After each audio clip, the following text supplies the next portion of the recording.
Today on Marriage Matters with McCracken, we're going to be talking about 12 dating and marriage building activities. This is from Adam Gregg. And I'm going to say from the beginning, my wife and I do some of these, have done some of these, and don't do some of these, but I think they're all pretty good ideas to consider for investing in your relationship. Number one, schedule fun. Make a list of 15 activities that you enjoy engaging in with your significant other, and make sure that some of the activities cost little to no money. Exchange the lists. Put some of these activities into your schedule. Is it fun to schedule fun? Yes. Is it fun to just have spontaneous fun? Yes. They're both fun. They're both enjoyable. They're both important. But for some people, like us, if we don't put it on the schedule, it doesn't happen as often as when we do put it on the schedule. So that's one that I highly recommend from personal experience. Number two, encouragement list. Both you and your significant other make a list of 10 things the other person can do to encourage you. Then exchange your lists. Consistently do what's on the list that was given to you.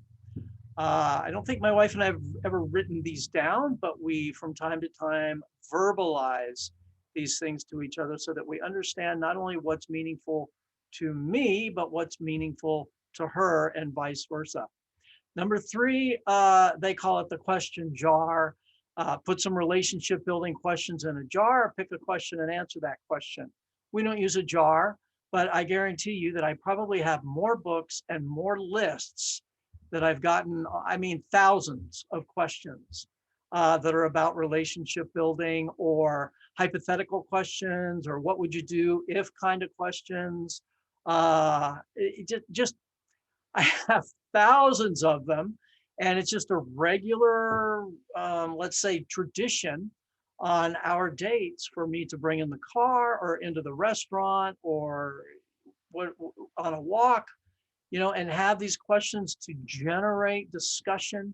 It's not that we don't have anything to talk about if we don't bring these questions, but they bring up issues that maybe we haven't thought about before or wouldn't consider. And it helps build intimacy in the process. So I'm a big fan of that, whether it's in a jar or not. Number four, exercise together. Little secret, my wife and I do not exercise together, but we each exercise separately. Either way, exercise is good for a lot of areas of your life, including your relationships, whether you do it together or not. Truth of the matter is, both my wife and I just hate exercise and just want to go to the gym, get it over with, and come home. We don't even want to talk to people while we're at the gym. So doing it together is not something that we desire to do, but for a lot of people, however they do it, whether it's going hiking or going jogging or going biking or going to the gym together. Some crazy people even do CrossFit, but whatever it is, it could be a benefit to your marriage to do it together, or it could be a benefit to do it separately. But either way, it's a good idea. Number five, learn about healthy relationships. You can read books on the subject together. You can attend a weekend retreat. You can see a counselor for a relational checkup. There are opportunities to learn about having a healthy relationship around if you look for them. Go to YouTube or somewhere on the internet. There are lots and lots and lots of things available to help you learn more about building healthy relationships. My wife and I don't do it so much now.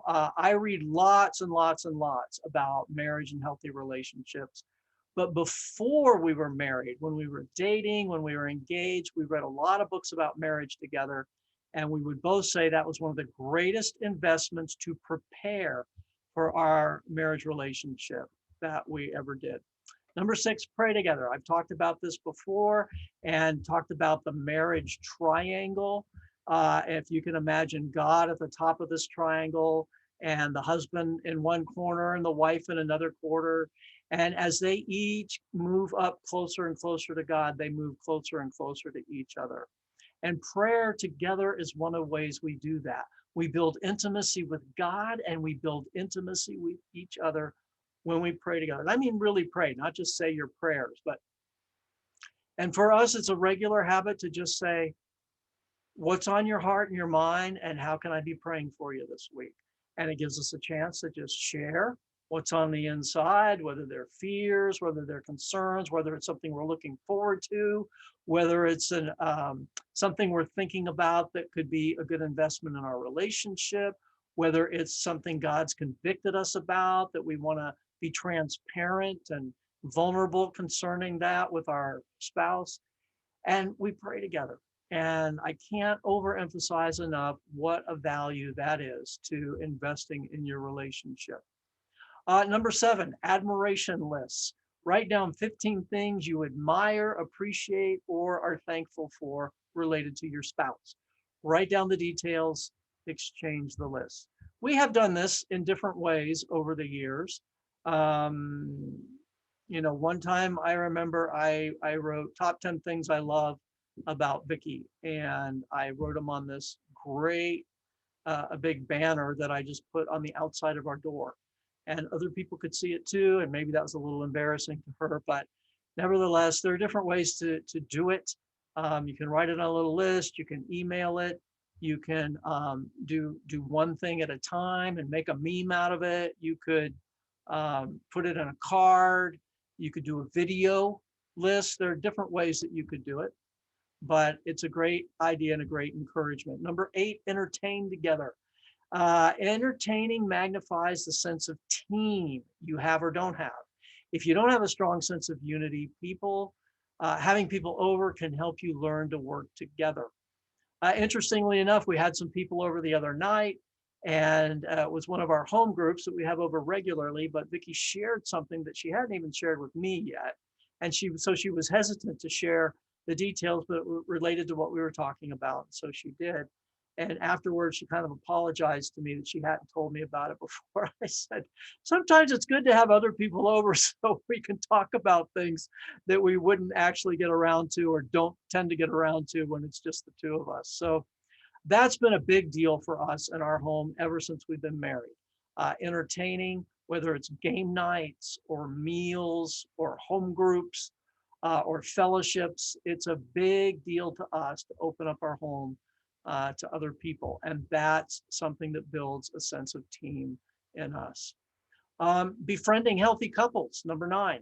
Spend time around other couples with healthy relationships. Let them rub off on you, remembering that the quality of your relationship will ultimately be similar to the relationships of those you hang around with the most.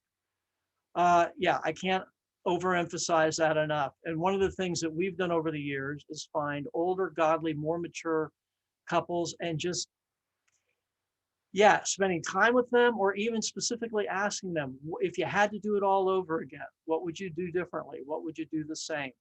Where are you at? What is God teaching you in these days about your relationship? Uh, Learning from healthy couples. Some churches have marriage mentoring ministries. Our church does. This is another way that you can get together with healthy couples and learn from them. Number 10, set goals together. You can start by setting goals for the next 6 months together in the different areas of your life. I like to break my life down into 7 major categories and set short-term, mid-term, and long-term goals. And doing that as a couple is not something that we've ever really done, but I can see the great idea in it. In the area of your health, in the area of your social life, in the area of your intellectual development, in the area of your spiritual development, your finances, your family, and your career. And if you do it as a couple, you can agree upon one goal in each area and post the goals on your fridge so you're constantly reminded of them. Number 11, volunteer together. Find a cause you both believe in and schedule time to serve. This could be through your church or a local charity, but getting your eyes off yourself and onto the needs of others is always a good thing. Vicki and I work full time for a nonprofit, so that's kind of what our life is about. But even before that, when we first started dating, we did this thing where we picked people that we knew, and we just together wrote an anonymous note of encouragement to that person. That was our first kind of serving together or ministry together or encouraging others together. Number 12, make a budget. Yes, this can actually build your marriage. It can create a little tension if you're both very different in the ways you handle money. If you're not married, do a mock budget. But to have a successful budget requires the participation of both individuals. Creating a budget and sticking to it requires teamwork at a whole new level. And money has a way of showing us what our true priorities really are and gives us a great opportunity to exercise teamwork.